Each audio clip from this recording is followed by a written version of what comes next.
好，各位现场的女士们、先生们，香港高峰论坛马上就要开始，请您尽快就座，尽快就座。另外，请您把手机调到静音模式。Well, ladies and gentlemen, Hong Kong Summit is about to begin, and before our guests are coming in, please be seated. And today's summit will mainly be conducted in English, while some of the speeches will be delivered in Mandarin. So, in case you need a headset, please collect one from the entrance. And thank you so much for your cooperation. 那么今天论坛非常特别啊，我们是线上线下共同结合来参加。那同时加入到我们今天论坛的还有亚洲多国，包括印尼、泰国、马来西亚、新加坡、日本等国的官员，是一个非常国际化而且阵容庞大的一次论坛。那么在稍后呢，我们的主礼嘉宾将会进场为我们主礼今年的香港高峰论坛。那么主礼嘉宾现在已经在 VIP 房间进行休息，也请现场的嘉宾尽快就座，我们的论坛马上就要开始了。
Ladies and gentlemen, welcome to the Hong Kong Summit 2022. Please join me to give a big round of applause to our officiating guests, panelists, and moderators, accompanied by the office bearers of the Chinese General Chamber of Commerce. 女士们、先生们，让我们热烈掌声欢迎香港中华总商会原武会长和各位首长陪同主礼嘉宾和演讲嘉宾进场。Please be seated. 请各位就座。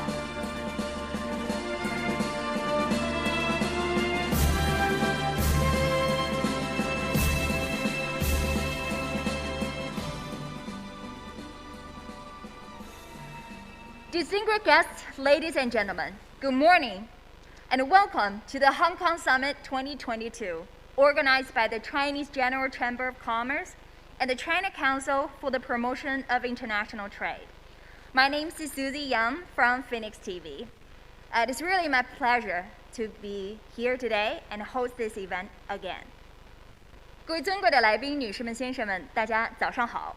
欢迎大家来到由香港中华总商会和中国贸促会共同主办的香港高峰论坛2022。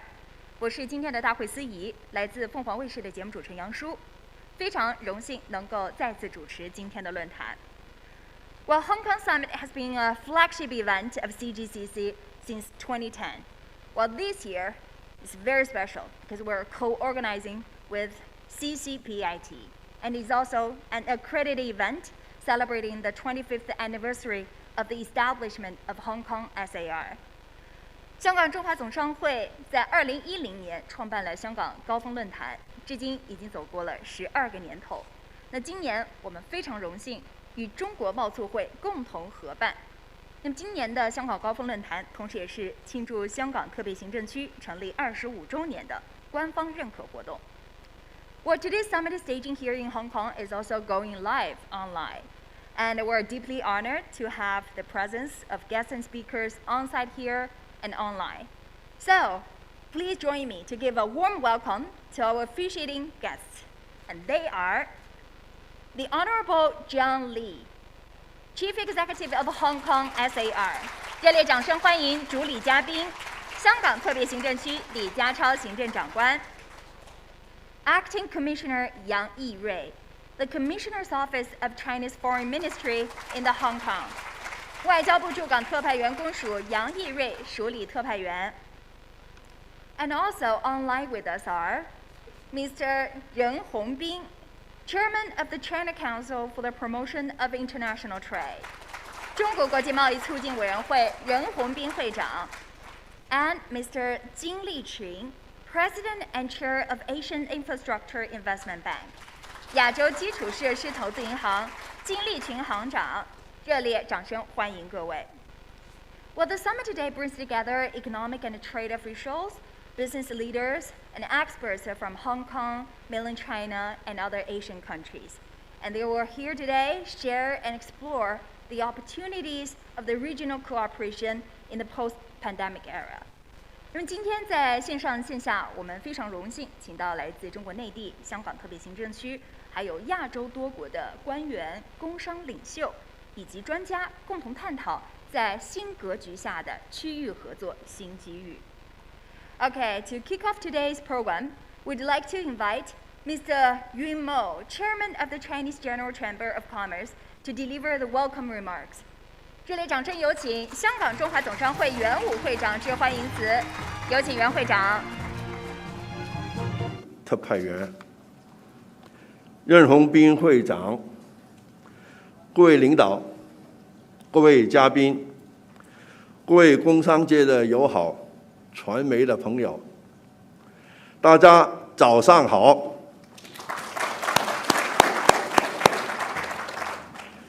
欢迎出席由香港中华总商会和中国国际贸易促进委员会联合主办的香港高峰论坛2022。我非常感谢来自香港、内地以及海外政商界领导出席本次论坛，共同探讨在环球新形势的区域合作最新情况和发展的前景。今年我们也邀请了金融、创新科技、医疗健康等多个产业领域的企业精英聚首一堂，从工商界的角度探索产业创新和区域深度合作带来的机遇。过去几年，环球局势出现巨大的变化，地缘政治、保护主义、新冠疫情等为全球经贸、金融以及产业链的配置带来深远的影响。在这个大环境下，国家致力推进双循环新的发展格局，积极深化粤港澳大湾区、一带一路等区域的合作，配合区域全面经济伙伴关系协定RCEP 的落实，为深化香港内地和周边经济体互动、开拓创新与持续发展提供重要的支持。香港一直是推动内地和边区贸易的合作的重要的桥梁。国家主席习近平在庆祝香港回归祖国25周年大会暨新一届特区政府就职典礼上发表了重要的讲话，强调中央全力支持香港全面准确贯彻落实一国两制，完全支持香港长期保持独特的地位和优势，巩固国际金融、航运、贸易中心地位，维护自由开放规范的营商环境，保持普通法制度，拓展畅通便捷的国际联系。我们深信，在国家全力支持下，香港作为连接内地与国际的超级联系人的角色将更为巩固和深化，在促进区域经贸合作将发挥更关键的作用。香港中华总商会一直致力拓展香港与周边地区的经贸联系，深化彼此交流合作。我们将积极做好商会的桥梁功能，推动香港、内地和海外工商企业更密切的联系，共同拓展更广阔的营商发展空间。本届论坛正好为探讨区域经济融合、产业深化合作与制度创新搭建交流的平台，进一步加强区域合作，推动创新产业的发展。今年是香港特区成立25周年，香港高峰论坛是特区政府认可的庆祝系列活动之一。今天我们邀请了多位重量级的主体演讲嘉宾，另外2个专题论坛环节也邀请了香港和海外政府官员、企业精英、专家学者进行交流分享。今年论坛得以成功举办，有赖香港特区政府、中国贸促会、香港贸发局等不同单位，以及多个国家和地区部长、领事、官员、工商和专业团体的全力支持和协作，还有多家工商企业赞助本次论坛。我仅此向各机构和团体致以衷心的感谢。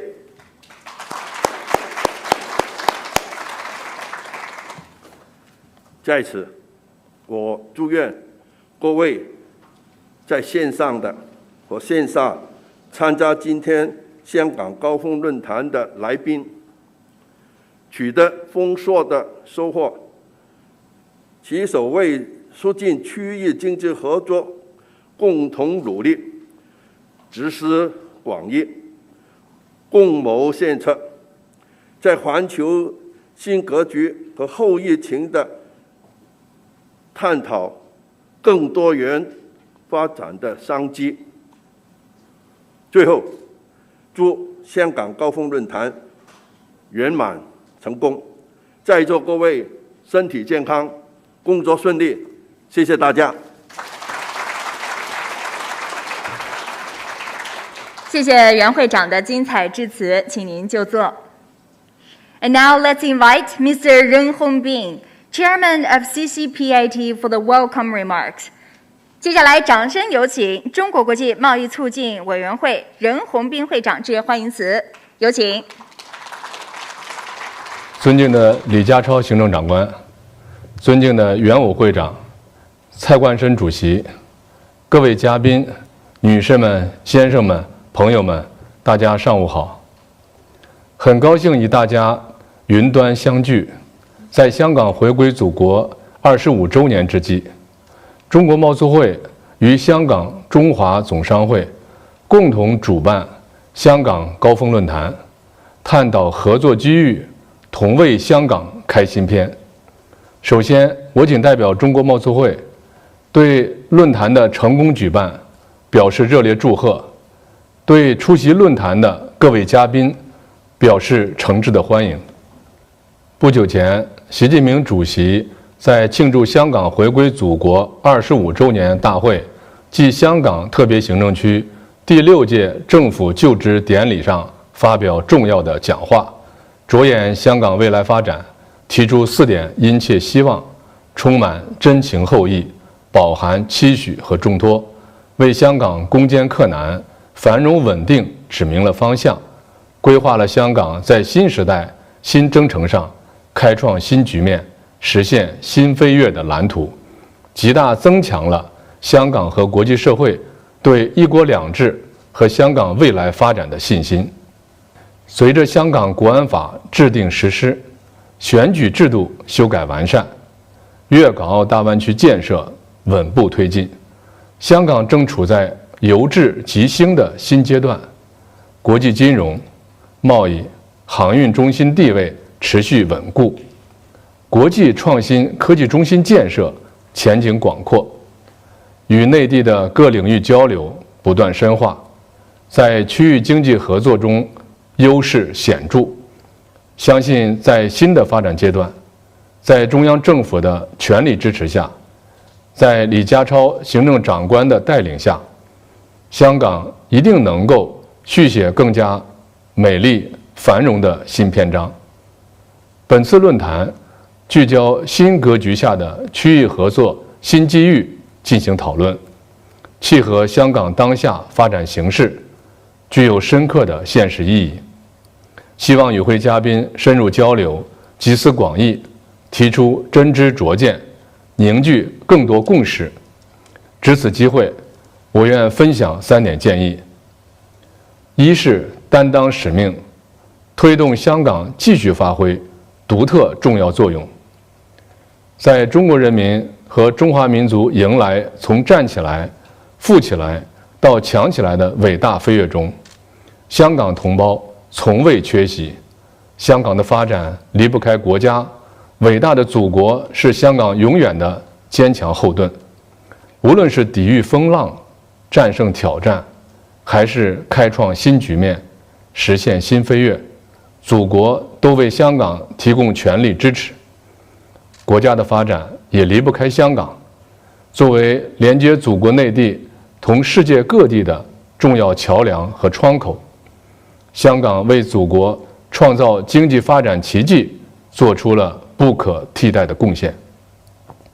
面对新的历史机遇，工商界应积极助力香港主动融入国家发展大局，在实现中华民族伟大复兴历史进程中承担更重要使命，发挥更重要的作用。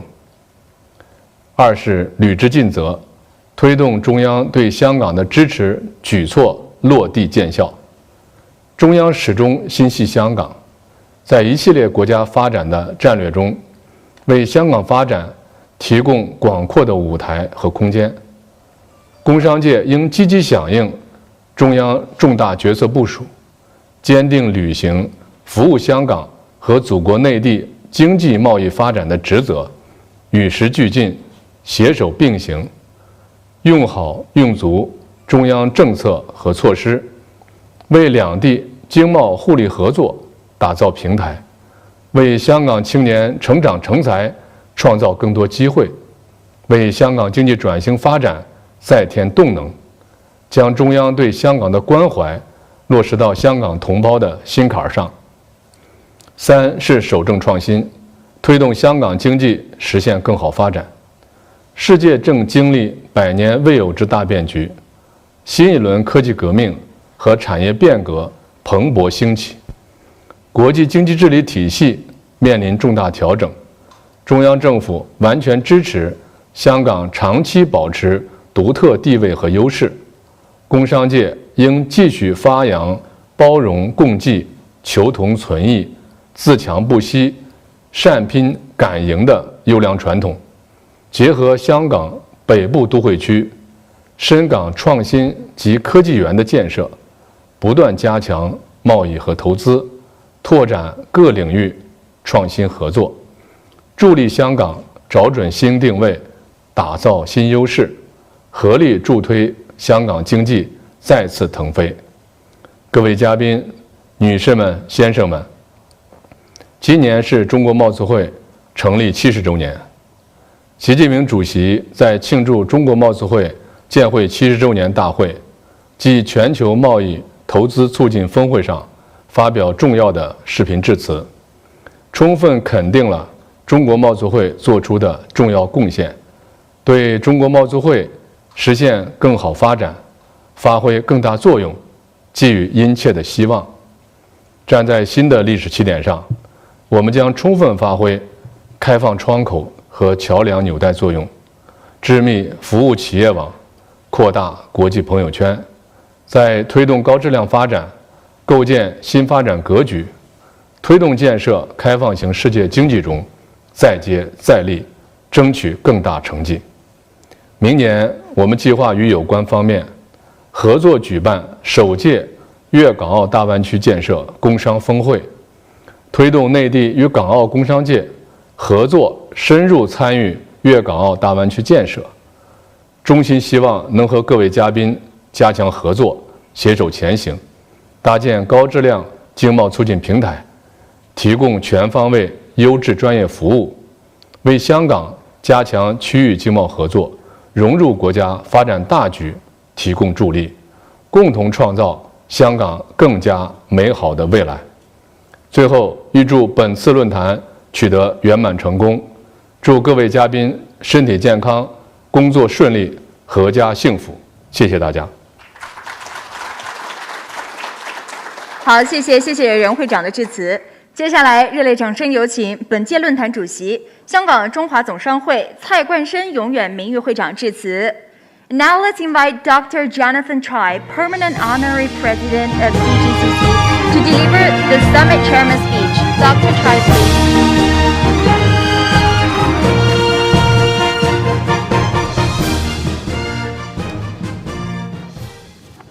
The Honorable Chief Executive John Lee, Acting Commissioner Yang Yirui, Chairman Ren Hongbin, respective ministers, distinguished guests, ladies and gentlemen, good morning. As the chairman of the Hong Kong Summit, I would like to extend my warmest welcome to all of you for your presence and support for the event. In 2010, I initiated the establishment of the Hong Kong Summit, which became an important platform for government officials, business leaders, professionals, and experts to discuss, promote, and explore further economic cooperation among the region. In particular, the unique role of Hong Kong in the integration and interaction between the mainland and the neighboring economies.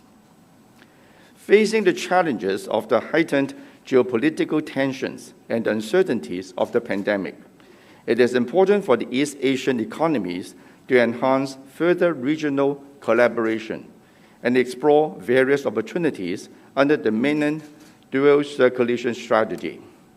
The entry into force of the regional comprehensive economic partnership, that's RCEP, as well as the further development of the Guangdong-Hong Kong-Macau Greater Bay Area, that's GBA, and the Belt and Road markets. On July the 1st, President Xi Jinping declared in his important speech that the central authorities' commitment to one country, two systems will not be altered. He also expressed explicitly and firmly the full support for maintaining Hong Kong's unique position and advantages over the long term, consolidating our status as an international financial center, and a transportation and trade hub, maintaining a free, open, and rules-based business environment, and expanding our seamless, fast, and convenient international links. It is a very clear message that with the staunch support of the motherland, Hong Kong will give full play to its unique advantages and perform a greater role as an important platform linking the mainland China, the East Asian region, and the rest of the world. In fact, I always emphasize that Hong Kong can act as a role of CIO, a connector, an investor, and an operator. We can be the best business partner for East Asian counterparts. Under the new economic landscape and the new paradigm of regional cooperation, I am confident that Hong Kong can further enhance its role as CIO 2.0 by better use of our unique advantages together with the full support of our motherland. Hong Kong is an important trade commercial hub between the mainland and the rest of the world. With its close connections with foreign markets and its world-class financial and professional services, Hong Kong can serve, in particular, as the bridge linking the GBA and the neighboring economies, handling more intra-regional trade and investment activities. Hong Kong's financial and professional providers can facilitate the mainland companies to go global and assist their counterparts in the region to explore the mainland market. The GBA initiative is not only important to China, but also to the external stakeholders, in particular, the East Asian economies. The GBA is a huge market that provides enormous potential for growth and development opportunities. Furthermore, as the GBA moves up the industry chain and relocates some of its production lines to other countries in the region, the process will help accelerate industrial developments in these countries. As one of the leading international financial centers, Hong Kong is a prime location for financial services, home to many financial institutions, and thrives on close financial integration with the mainland. Hong Kong remains the most important offshore renminbi center, accounting for more than 75% of the global total. Hong Kong is seeking to further promote cross-boundary renminbi investment and financing activities and strengthen its position as a global offshore renminbi hub and a hub for green finance within the GBA. Hong Kong has a rich experience and strong interest in China-related projects, which provides good fundraising prospect for companies to expand within the GBA and elsewhere in the mainland markets. Hong Kong's professional service providers enjoy a competitive edge across the region. They can use their international networks to help mainland enterprises to control risk and identify and screen potential business partners. Mainland enterprises can leverage Hong Kong's advantages as a base for managing investment in the region. Hong Kong is also a preferred location for regional headquarters for many multinational corporations, and it is a good starting point for companies from the region to expand their business abroad, especially if they wish to cover the mainland and the GBA market. Innovative technology is also an important element in promoting regional cooperation. Hong Kong can play a platform to establish a cross-border connection mechanism with the mainland and the neighboring economies to facilitate development of e-commerce and promote in-depth cooperation in the digital economy and green economy. Hong Kong can cooperate with the GBA in developing into an international I&T hub, taking forward the development of the Shenzhen-Hong Kong Innovation and Technology Cooperation Zone, and implementing policy measures to accelerate cross-border technology and talent flows. Hong Kong is an important stepping stone for startups in the region for entering the mainland market.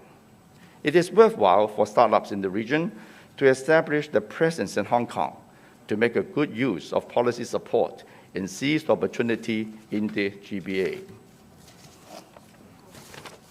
At present, although Hong Kong is not a member of RCEP, Hong Kong has long-standing economic ties with many RCEP members.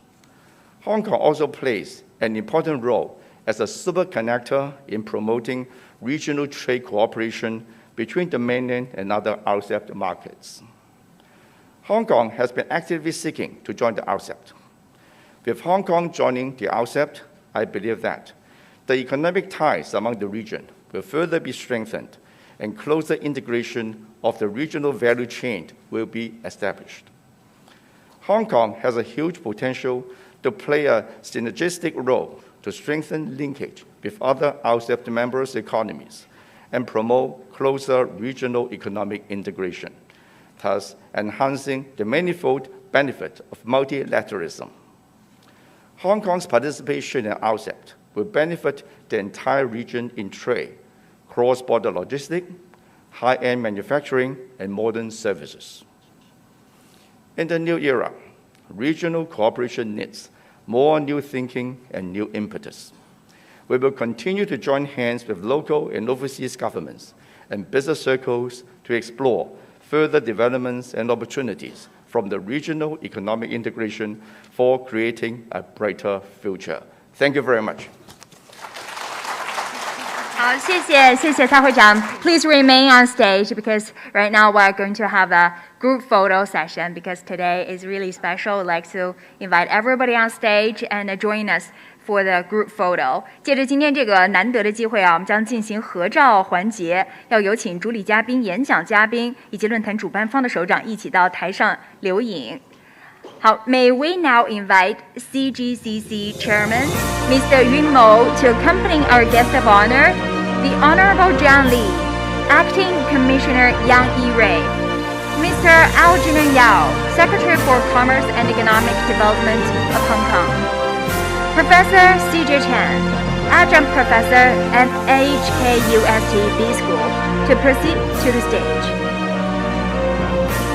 And may we also invite CGCC Vice Chairman Tommy Lee, Johnny Yu, Herman Hu, Tia Yun Hoi, Charles Chung, and Honorary Chairman David Vaughn to come up to the stage. We would also like to invite CCPIT Chairman Mr. Zheng Hongbin and AIIB President and Chair Mr. Jin Liqun, CGCC Vice Chairman and Honorary Chairman and other speakers to join us online for the group photo.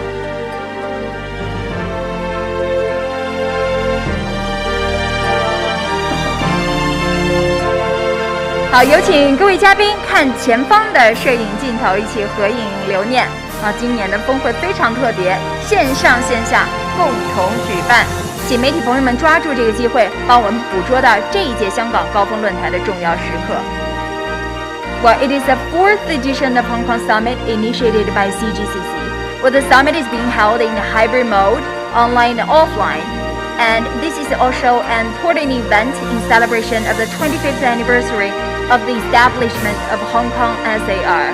So it is definitely a memorable moment worth capturing and sharing.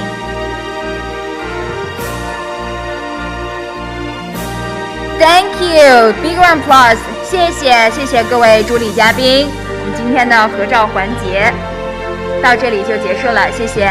好，接下来请特首留步，其他嘉宾请到台下就坐，好，热烈掌声，大家给一点掌声。好，谢谢。因为接下来呢，马上我们要有请特首帮我们做主题演讲。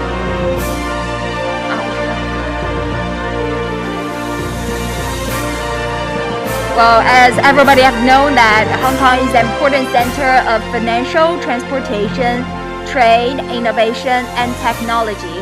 And I think many of you would like to hear from John Lee. 好，现在热烈掌声有请香港特别行政区李家超行政长官发表主旨演讲。Welcome the Honorable John Lee, Chief Executive of Hong Kong, to deliver the keynote speech, please. Acting Commissioner Yang Yi-rui, Mr. Jin Lijun, President and Chair, Asian Infrastructure Investment Bank. Mr. Yun Mao, Chairman, the Chinese General Chamber of Commerce. Mr. Ren Hongbin, Chairman, China Council for the Promotion of International Trade. And Dr. Jonathan Choi, Permanent Honorary President, the Chinese General Chamber of Commerce. Distinguished guests, ladies and gentlemen, good morning.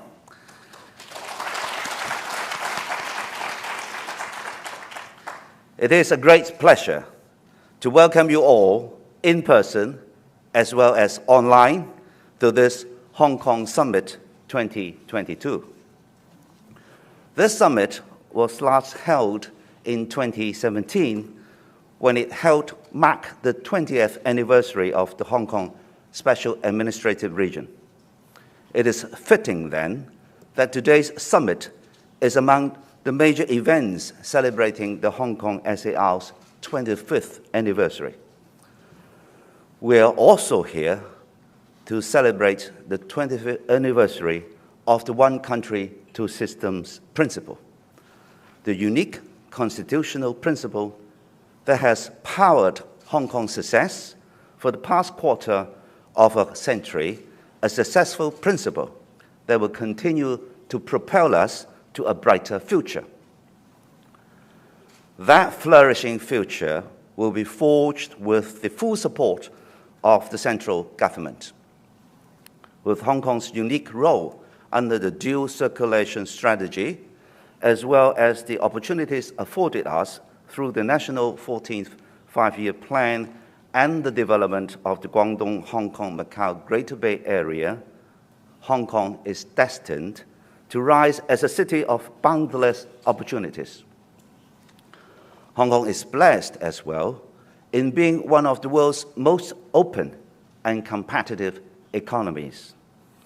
The international talent that we have here makes Hong Kong a potent global city, an economy that straddles east and west, creating connections and opportunities in the mainland, throughout the region, and around the world.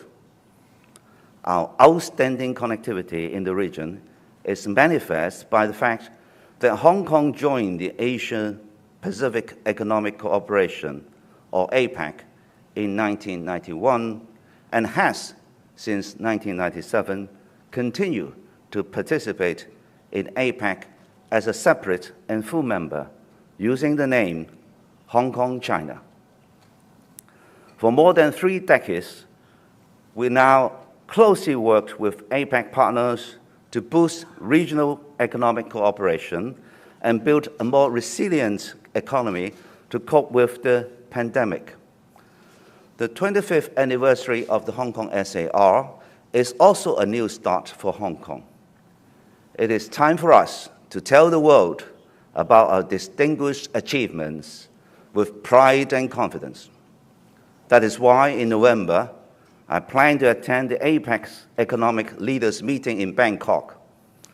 I want to reassure our partners in person of Hong Kong's firm commitment to regional cooperation and tell them the good story of Hong Kong. Our audience certainly includes the Association of the Southern Asian Nations. ASEAN was our 5th largest trading partner 25 years ago. Since then, our relations have only continued to grow and prosper.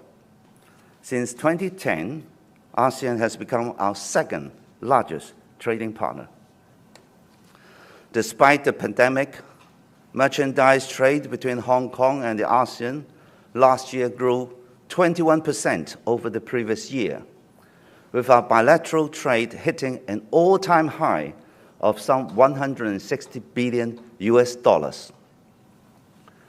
As for services trade, ASEAN was our 3rd largest partner in 2020. In investment, ASEAN ranks 4th among Hong Kong's destinations for outward direct investment and 6th in inward direct investment at the end of 2020. The ASEAN-Hong Kong-China Free Trade Agreement and related investment agreements were created for closer economic cooperation between us. The agreement's full entry into force in February last year have taken our mutual ties to another level. Next month in Cambodia, the Secretary for Commerce and Economic Development will meet with ASEAN's economic ministers to review the agreement's progress and to advance trade and economic cooperation between us. Then there's RCEP, the Regional Comprehensive Economic Partnership Agreement. RCEP's entry into force at the beginning of the year is a landmark development, testimony to the commitment of RCEP members to an open, inclusive, and rules-based trade and investment framework. Hong Kong shares the vision behind RCEP's formation, and we are committed to deepening regional economic cooperation and integration through Hong Kong's accession to RCEP.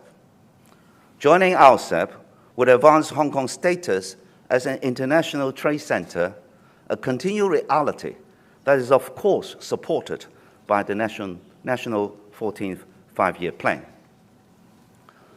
Hong Kong enjoys close trade and investment relations with the 15 member economies of RCEP. They accounted for more than 70% of our merchandise trade last year and about 50% of our services trade and investments in 2020. Let me add that we have signed FTAs with 13 of the 15 RCEP members. Hong Kong is also uniquely placed to benefit the member economies of RCEP thanks to our well-established strengths and our connections to the vast mainland market. That includes the Greater Bay Area, of course. The fast-emerging cluster city development integrates 9 dynamic cities in Guangdong province with Macau and Hong Kong, presenting an enviable market of some 86 million consumers. Hong Kong can also help a world of economies take advantage of the Belt and Road Initiative, built on infrastructure development and people-to-people ties on connectivity and cooperation. Since the initiative's launch by President Xi Jinping in 2013, China's annual trade volume with Belt and Road-related countries and regions and its direct investments in these economies have expanded significantly. Some 110 overseas economic and trade cooperation zones along Belt and Road have helped businesses and investors embrace new markets and discover fresh growth prospects. Hong Kong, rest assured, will continue to be a pivotal Belt and Road partner, providing unique services to realize long-term growth and prosperity throughout the region and beyond. These include providing project financing, professional services support, economic and trade cooperation, innovation and technology, capacity building, cultural exchanges, and more. Our annual Belt and Road Summit is taking place this year on August the 31st and September the 1st. The summit attracts senior government officials and high-profile business leaders from countries and regions along the Belt and Road and well beyond. It's through the summit and its enabling of high-power interpersonal ties that regional and international infrastructural connectivity gets going. In President Xi's important speech delivered in Hong Kong on July the 1st, he reiterated the central government's full support to Hong Kong in its effort to maintain its distinctive status and edges, to improve its presence as an international financial, shipping, and trading center, to keep its business environment free, open, and regulated, and to maintain the common law system so as to expand and facilitate its exchanges with the world. On the one country, two systems principle, the President stressed that this unprecedented innovation has won recognition throughout the world. The President said, and I quote, "There's no reason for us to change such a good policy, and we must adhere to it in the long term." The President's message is loud and clear. The thorough and precise implementation of the one country, two system principle is set to open up broader prospects for the development of Hong Kong. My team and I are committed to leveraging the strong national support to enhance Hong Kong's competitiveness and develop our economy. To achieve that, we will continue to need the advice from accomplished leaders like you all. I will deliver my first policy address in October, and I welcome you all to tell us your views so we could better develop our city. Ladies and gentlemen, the COVID-19 pandemic has caused severe disruption to the world's economy and people's daily lives. The Hong Kong SL government will continue to accord top priority to fighting the pandemic. Our anti-epidemic strategy is based on 5 key policy principles. First, we are going to keep controlling the number of confirmed cases so as to ensure that our hospital service will not be overburdened and devastated. We're not going to lie flat. Second, we will differentiate people's risk levels precisely and scientifically for proper control. Third, we have to balance the risks among the economic impetus and the risk against the pandemic, keeping our economy going. Fourth, we continue to reduce the number of critical cases and deaths. Fifth, we have to work hard on the protection of high-risk groups, including the elderly, the young and the children, and people with chronic illnesses. Last week, I announced a key decision to implement the new 3+4 quarantine arrangement for arrivals from overseas in Taiwan. Under the new arrangement, travelers are subject to compulsory quarantine and designated quarantine hotels for 3 days, followed by medical surveillance for 4 days, during which mask-off activities are prohibited, but they can go out. Since I took office a month and a half ago, the government has rolled out a new 3+4 quarantine arrangement for travelers arriving in Hong Kong, as well as other measures such as putting a halt to the route-specific flight suspension mechanism. I can assure you that I know very well the importance of Hong Kong's international connectivity and ensuring Hong Kong's international competitiveness while safeguarding the health and livelihood of the public. I'm pleased to note that the measures have been generally welcomed by the business sector, including many of you from the Chinese General Chamber of Commerce, as well as the community at large. Of course, many of you want Hong Kong to resume normal travel with the mainland. I hear you clearly, but I must stress that connecting with the world and connecting with the mainland are in no way contradictory to each other. On the latter, we have been maintaining good liaison with the mainland counterparts. We support and respect the mainland's anti-epidemic strategy and maintain cooperation in joint prevention and control.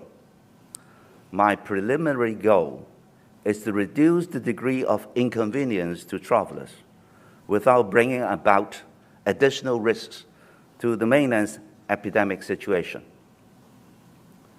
Ladies and gentlemen, the global economy is still grappling with serious challenges, from the protracted pandemic to formidable geopolitical issues. In such trying times, it is all the more essential for us to work together to tap into the emerging opportunities in the new paradigm and start a new chapter for Hong Kong together.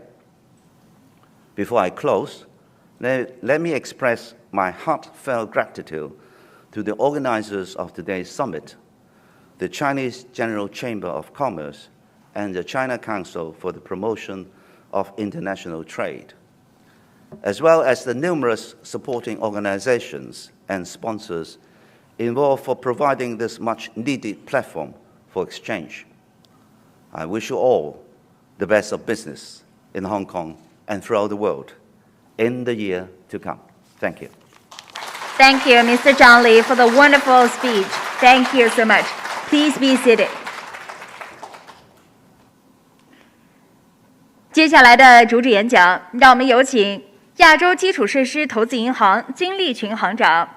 Now let's invite Mr. Jin Liqun, President and Chair of Asian Infrastructure Investment Bank. Hong Kong and throughout the world in the year to come. Thank you. Thank you, Mr. Zhang Li, for the wonderful speech. Thank you so much. Please be seated. 接下来的主旨演讲，让我们有请亚洲基础设施投资银行金立群行长。Now let's invite Mr. Jin Liqun, President and Chair of Asian Infrastructure Investment Bank, to deliver keynote speech. Welcome. Honorable Zhang Li, Chief Executive of Hong Kong SAR, Honorable Chairman Yuan Mo, Honorable Chairman Ren Hongbin, distinguished guests, ladies and gentlemen, good morning. Let me start by saying what a true honor it is to address the 2022 Hong Kong Summit and share the keynote speaking platform with the Honorable Zhang Li. Warmly congratulate the new Chief Executive on his appointment and wish him every success in serving the people of Hong Kong throughout his term in office. Mr. Li has one of the most important leadership positions in Asia today. And Asia today, indeed the world today, needs a strong and successful Hong Kong, a respected and resilient center of connectivity with China, Asia, and the rest of the world. That is why the work of China Council for the Promotion of International Trade and the Chinese General Chamber of Commerce are so critically important, now more than ever. Before I get to the substance of my remarks, let me briefly introduce you to the Asian Infrastructure Investment Bank. We are a AAA rated multilateral development bank capitalized to $100 billion by 105 countries or economies. Hong Kong SAR China is one of the bank's most important members, given its status as an international financial center. Our mission is to finance what we call the infrastructure for tomorrow by investing billions of dollars in leadership capital intended to help secure positive economic and social outcomes for millions of people in our members. We already have 182 projects in 33 countries with a total amount of $36 billion US. AIIB finances all kinds of infrastructure projects, particularly in the transportation and energy sectors. That is what most of people assume we do. But we are also rapidly diversifying our portfolio in a liberal interpretation of the infrastructure concept. We do whatever is called for by our clients, and indeed by the new era we find ourselves in. We build communications infrastructure, digital infrastructure, agricultural infrastructure, healthcare infrastructure, and infrastructure across many productive sectors. This is the raison d'etre of AIIB. At AIIB, our core value is being lean, clean, and green. Lean, meaning investing what is needed to build infrastructure for people, not extravagant spending on bloated bureaucracy. We always keep in mind that our resources come from the taxpayers of our members. Now, what about clean? Multilateral development banks differ in many ways, but on anti-corruption, we all adhere to the highest standards of being clean. AIIB has zero tolerance of corruption. Infrastructure projects by their very nature are large, and the procurement process is usually very complicated. We see to it that the money goes to the right destination, not to be siphoned off to any private pocket. This is true of our corporate procurement. The Hong Kong government is well known for being clean. We draw inspirations from Hong Kong's anti-corruption experience. In the case of AIIB, we don't meddle or interfere in domestic issues. We don't lecture. We don't play heavy. We don't lord it over. In that way, we are a little bit different. We want to listen more to the people and to their governments and try to help them to solve their problems. But we have a zero tolerance for corruption that sends a powerful signal about clean. So now, what do we mean by green?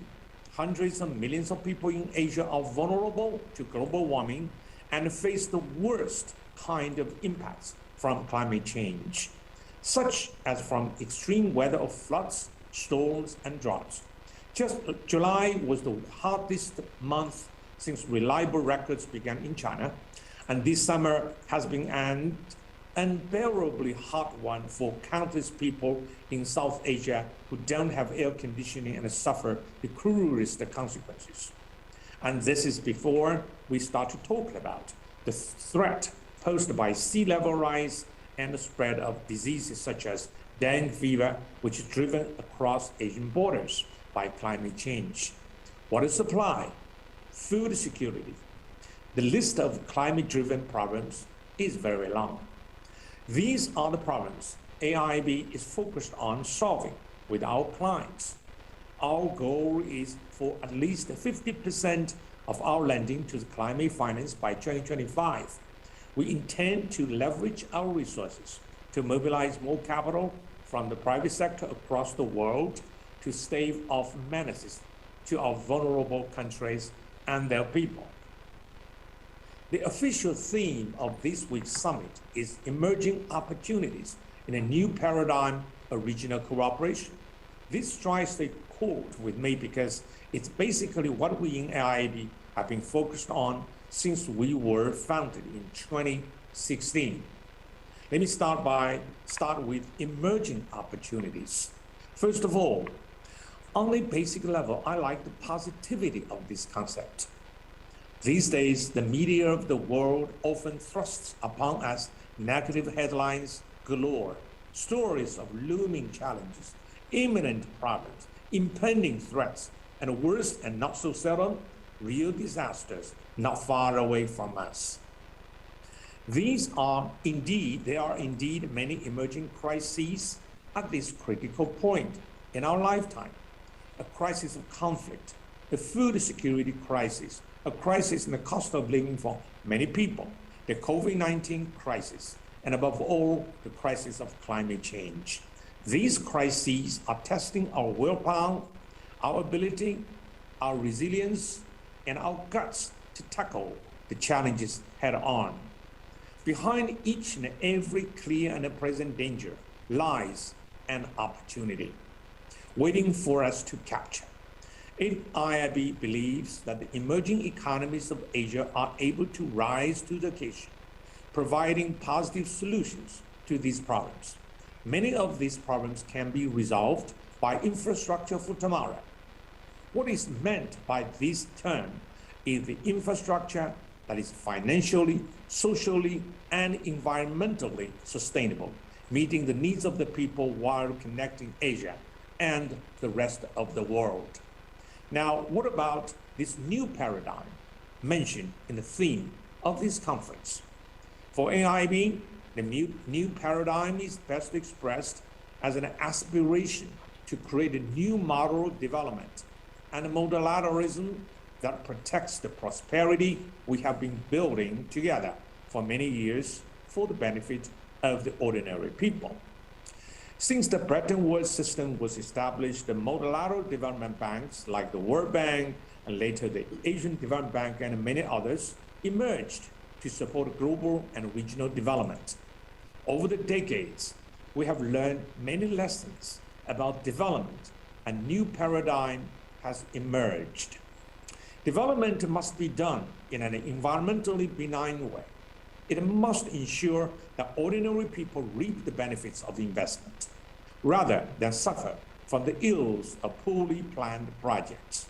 And it must consider gender and other approaches to ensure vulnerable groups are taken care of.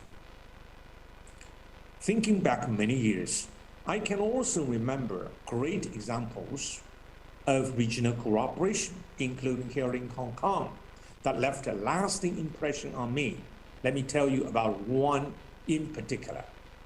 Years before the 1997 handover, the 25th anniversary commemoration of which we just marked, I served on the board of the World Bank.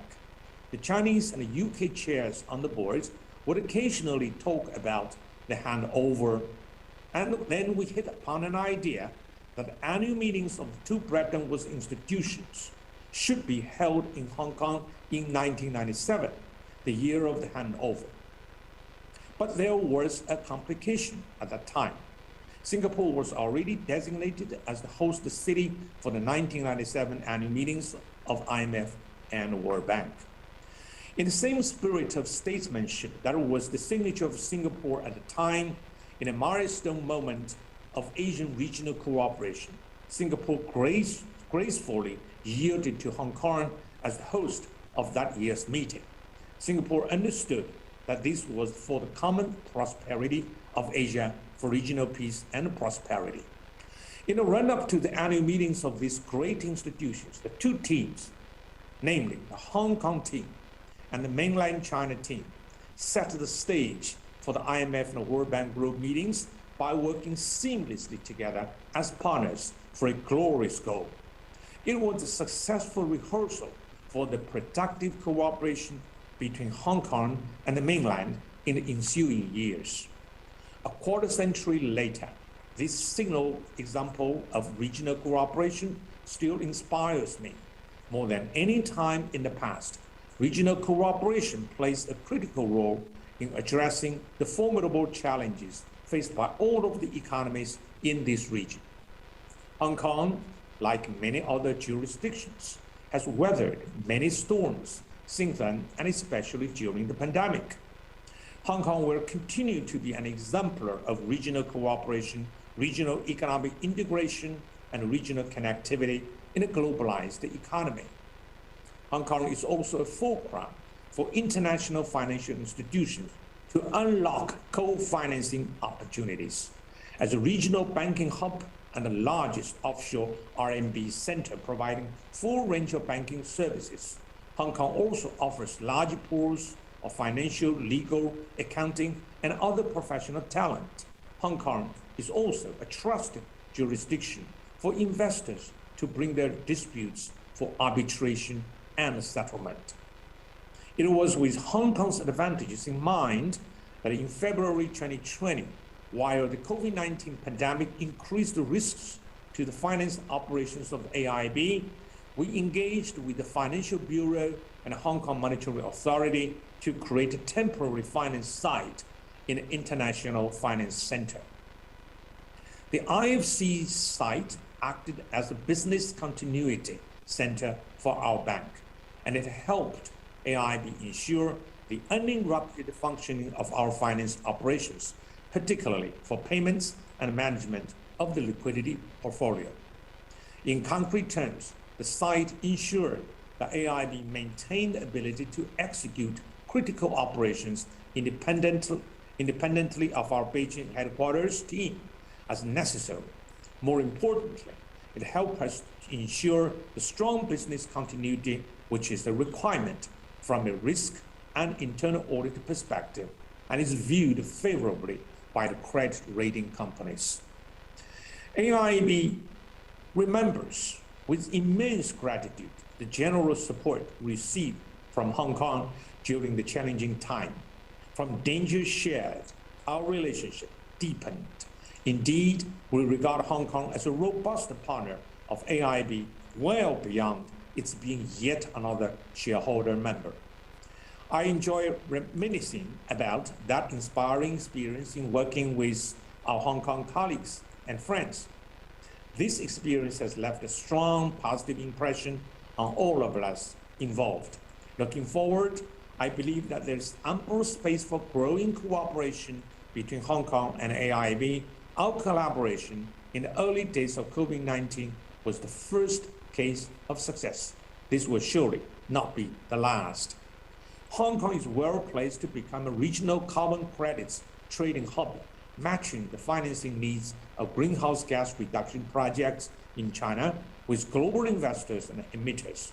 Hong Kong can play a key role in Asia's net zero transition by leveraging its advantages such as strong legal system, status as a vibrant financial center, and proximity to some of the biggest carbon markets in the world. We also regard Hong Kong as an important marketplace for debt issuance and have been active issuing bonds in Hong Kong dollars that clear through Hong Kong's central money market unit. This is a clearing and settlement system operated by Hong Kong HKMA in Hong Kong. Having this in place gives AIIB the ability to issue debt securities that can be bought by investors here who prefer that the debt is cleared locally. This year's Hong Kong summit also emphasizes regional cooperation.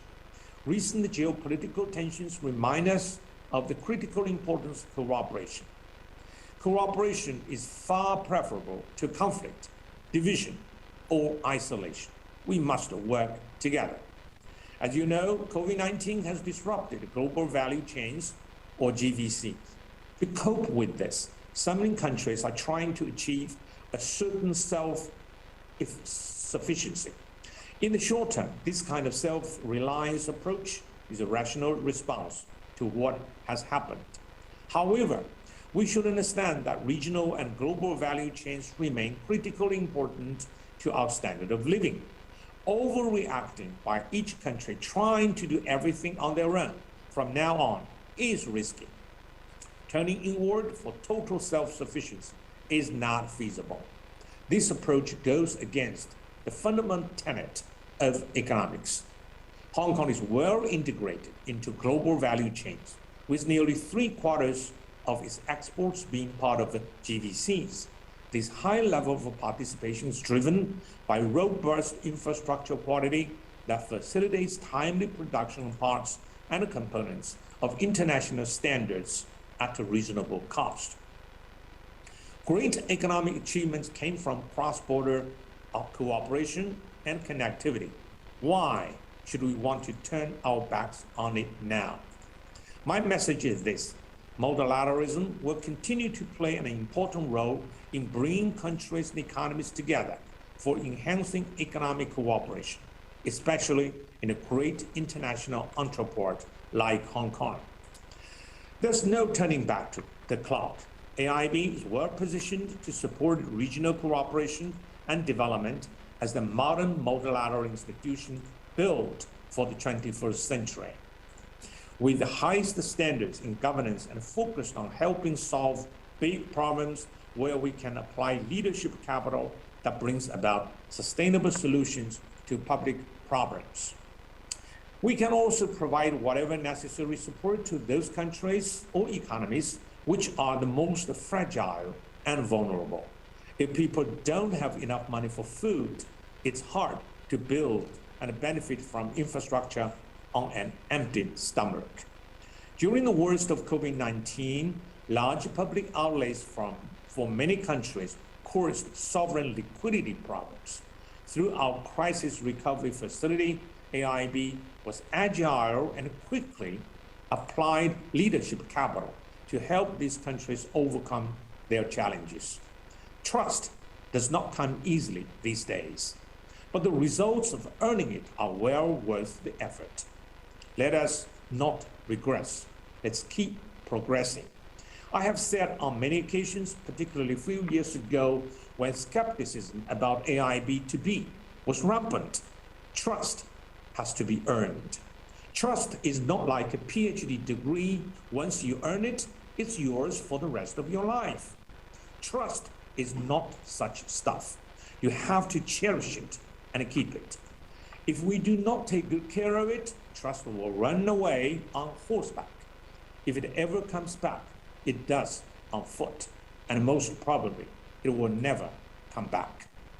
Progress is what civilizations do together over the longer term through the organizations of our efforts into a collective project instead of remaining stuck in local, sectional, or tribal factions.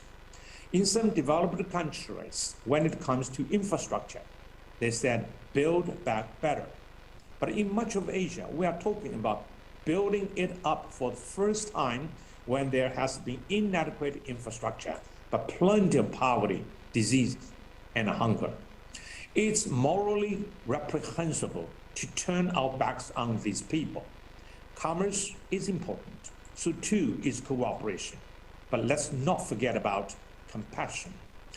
By shoring up mutual trust through modern multilateralism, people of diverse countries can live a better life, and a civilization can progress with a brighter future for all. Only when the people of all countries live a good life can we ensure long-term prosperity and security. In conclusion, I'm confident that Hong Kong will continue to thrive as a financial and economic powerhouse. Hong Kong prides itself on rule of law, on sound governance, on financial and regulatory discipline, and many other features essential to a modern economy. Hong Kong boasts dynamic and young talent.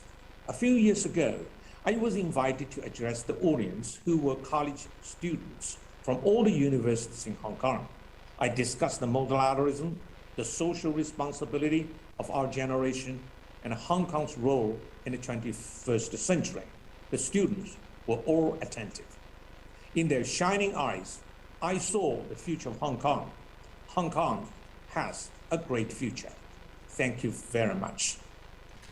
Thank you so much, Mr. Jin, for your wonderful and insightful speech. And thank you for sharing with us your stories about Hong Kong. I think it is many of us at the first time to hear about it, and very inspiring, and to share about the role of Hong Kong in the regional cooperation. Thank you, Mr. Jin, again.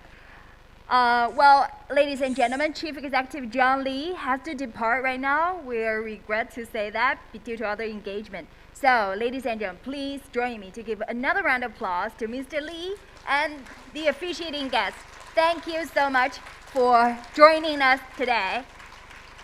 好，各位观众，李家超行政长官因为公务繁忙需要先行离场，让我们再次热烈掌声欢送，谢谢他今天拨冗出席。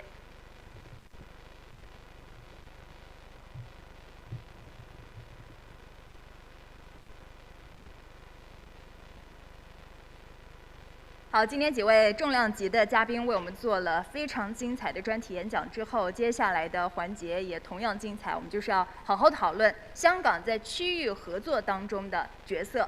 马上要进入我们的论坛环节。Well, ladies and gentlemen, we'll now move on to the first panel discussion today, and the topic will focus on the regional cooperation in the new normal and the role of Hong Kong. 好，接下来是第一个专题论坛啊，来自香港、亚洲多国的商务官员将会和大家共同探讨在新形势下如何寻找商机，促进区域合作。And there will be a Q&A session after each panel discussion. If you have any questions for the experts or economic officials, and you can text your question directly in the Q&A button on our webcast page, or scan the QR code in the program booklet, which is also displaying on the screen at the moment on your reference. 好，那么在每个专题论坛会有问答环节，相信今天在座的各位也可以抓住这个难得的机遇，向在座的重量级嘉宾直接提问啊！您可以直接在直播网站提问栏输入问题。那现场的嘉宾呢，可以用手机扫描屏幕显示的二维码，或者在印在场刊里面的那一页也有二维码，扫一扫就可以进入提问专页。Okay, speakers for the first panel discussions are from Hong Kong, Indonesia, Vietnam, Thailand, and Japan. And they are Mr. Algernon Yao, Secretary for Commerce and Economic Development of the Hong Kong Government. Dr. Jerry Sambuaga, Vice Minister of Trade of Indonesia. and the Honorable YB Senator Datuk Lim Bang Hom, Deputy Minister of International Trade and Industry of Malaysia, Mr. Do Tang Hoi, Vice Minister of Industry and Trade of Vietnam, Associate Professor Dr. Willis Ambalapa, Governor of Industrial Estate Authority of Thailand, and Mr. Isamu Wakamatsu, Director General of Overseas Research Department, JETRO. And our moderator today is Professor C.J. Chan, Adjunct Professor at HKUST B School. Okay, during the Hong Kong Summit held in 2012 and 2017, economic and trade officials and business leaders from Hong Kong, mainland China, and Asian countries gathered here in Hong Kong to exchange views on strengthening trade relations and the role of Hong Kong in the regional cooperation. And so today, we are very honored to be here again to discuss the role of Hong Kong. 在2012年和17年的高峰论坛上，我们非常荣幸邀请到香港、内地还有亚洲多国的经贸官员和商界领袖齐聚香港，共同探讨区域经贸合作以及香港在其中可以发挥的角色。那么就在上一届论坛举办了几个月之后，2017年的11月，香港和东盟就成功签署了自贸协定和投资协定。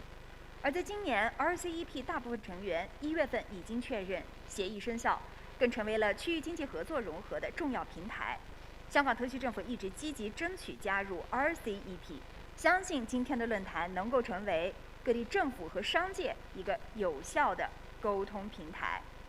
And now, may we invite Mr. Eugene Yao, Secretary for Commerce and Economic Development of Hong Kong, and our moderator of this session, Professor C.J. Chan, Adjunct Professor at Hong Kong UST B School, to proceed to the stage.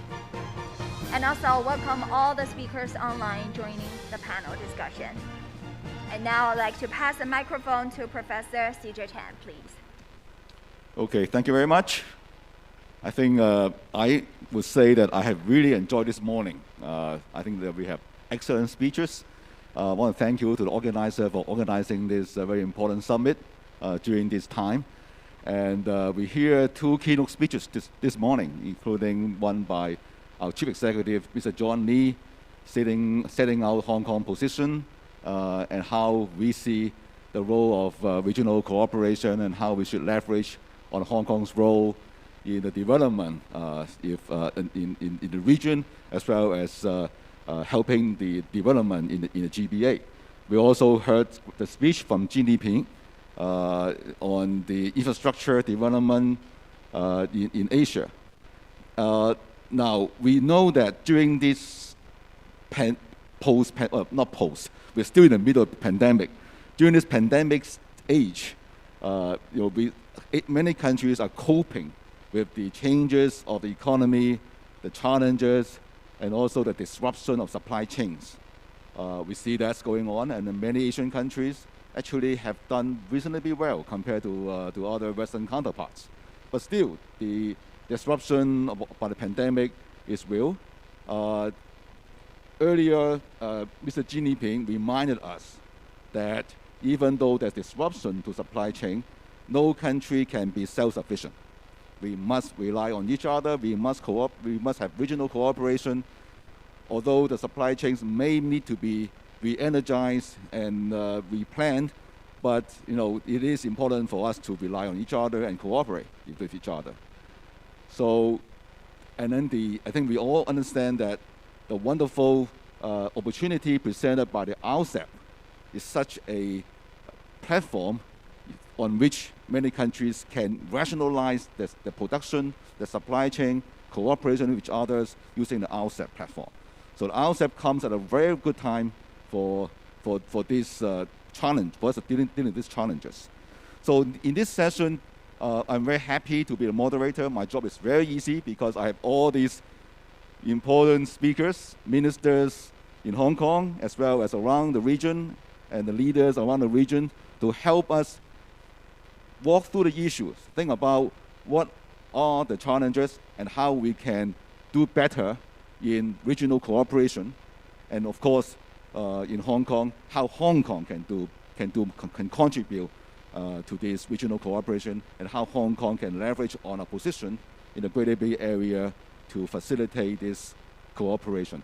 So I think this is a wonderful session, and I would go down the order and introduce each speaker, and have each speaker give us maybe about 10 minutes or so of the opening speech, and then later on we go into a interaction.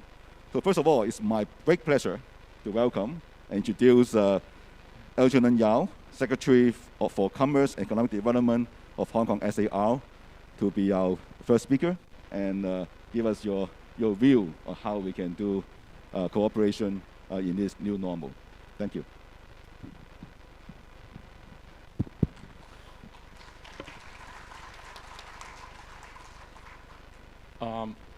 Well, Dr. Sambuaga, Duk Lim, Mr. Du, Dr. Wili, Mr. Wakamazu, Professor Chan, ladies and gentlemen, good morning. Today I feel very delighted, and it's my great pleasure having the chance joining the Hong Kong Summit 2022 to exchange my view and experience on how to foster better cooperation in the region. I have been in my seat for just 17 days, and I found my job very interesting and challenging. My 17 days is even more challenging than my 40-something years in the aviation industry. I tried to look at different issues from my past experience, and I'm really seeing a very challenging global economy because of the protectionism, because of the geopolitical situation, as well as the pandemic. So it is about time for all of us sitting together, put our thoughts, join hands, to look at new initiatives and to foster a better future for our regional economy. Hong Kong in particular is embracing free trade, and we are promoting integration into the region from time to time. Hong Kong has its unique position, advantages and strength. But one thing we have to remember, we have a very strong support by the central government. When President Xi Jinping gave his speech on 1st of July, he reassured the position of Hong Kong under the success implementation of the one country, two system under the Basic Law. It is the fundamental for Hong Kong's future success, and we have to rely on this one country, two system to build our future. So President Xi also set forth his expectation on Hong Kong. He wants Hong Kong to develop our strength and rely on our advantages to develop the place, to do the trade, and to integrate into the region as well as internationally. He mentioned about our financial center, the international trading hub, enhancing the aviation center, as well as developing the intellectual property trading hub as the mission, expectation for Hong Kong. And we have to integrate into the Greater Bay Area, the Guangdong, Hong Kong, Macau, Greater Bay Area, and also follow the Belt and Road Initiative and align with the 14th Five-Year Strategic Economic Development Plan. All these are very important message to Hong Kong that we have to follow and plan ahead for our future. So with the strong support by the central government, I do see Hong Kong has a bright future despite the recent challenges facing by all of us. On this front, Hong Kong is working very, very hard in engaging with our business partner in finalizing the free trade agreement. We used to have 4 free trade agreements covering about 13 economies, but recently we have signed more free trade agreements coming to 8 and covering 20 economies. This gives Hong Kong a lot of opportunities for doing trade with all our business partners, and also allowing our business partners to do trades in Hong Kong and riding Hong Kong as the gateway to getting into the Greater Bay Area and other parts in the mainland. Well, we will be quite surprised to see, even under the pandemic situation, the merchandise trade is increasing by 21% in 2021. And we can see how important it is with this free trade agreement with the partners, which are generating a lot of business opportunity for Hong Kong. In this front, I have to mention about one free trade agreement, which is particularly very important to Hong Kong. It's the FTA with the ASEAN. This is a very important milestone for Hong Kong, having this FTA with the ASEAN countries. And we can see this opportunity arising from time to time. And the trade volume from different countries in ASEAN is rising significantly, especially from Thailand, Vietnam, Malaysia, all over the years. So it is one very important milestone that we have to further develop our cooperation, coordination, and integration into the ASEAN cities and countries to allow our business to go abroad and to invite the business to invest in Hong Kong. We also signed many investment protection and promotion agreements. We signed about 22 agreements covering about 37 economies so that they can come to Hong Kong with their investment under protection. Hong Kong has a very good regime, taxation, rules of laws. All these are very attractive to foreigners coming to Hong Kong to do business. And with the dual circulation participation, it is very important for Hong Kong to become a facilitator to bring or to invite the business from the mainland through Hong Kong and to go international. So the position of Hong Kong is very unique and very important, both for locally, for the motherland, and for our partners in the region. On another front, I'm very happy to see the RCEP, the Regional Comprehensive Economic Partnership, now in force. And Hong Kong has applied for the membership in January this year. According to the procedure, it will take about 18 months for us to get into the membership. And I'm very glad most of the countries are in support of our accession. But still, we have to do our work very hardly to lobby with the countries to ensure we will get accession timely. People will ask why you need to get into RCEP. You already have FTA with ASEAN. But do remember, RCEP got 15 countries.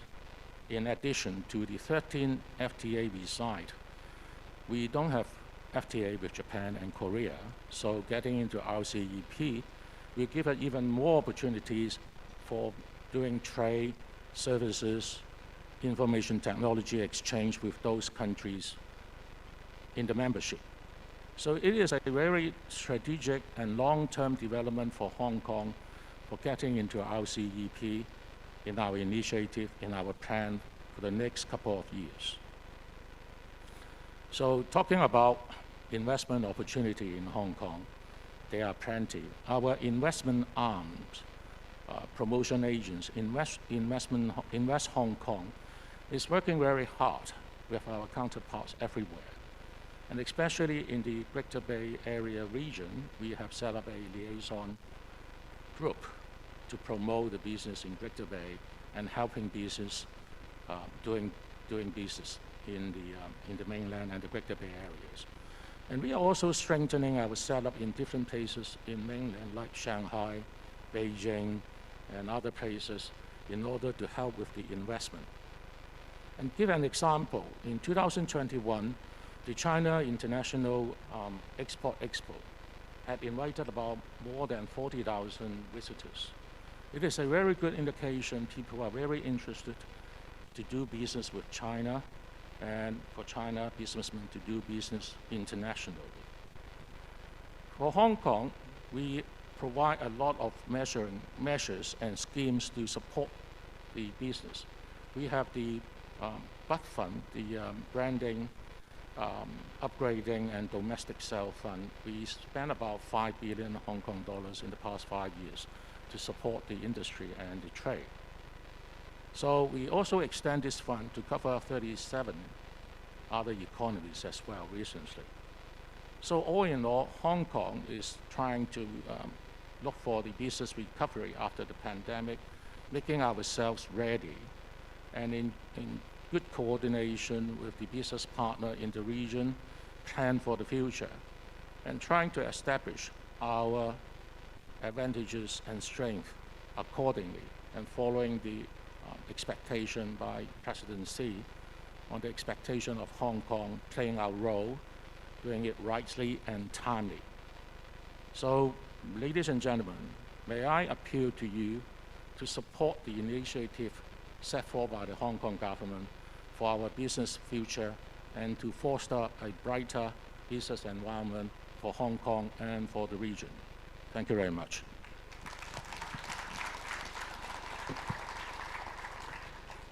Thank you, Algernon.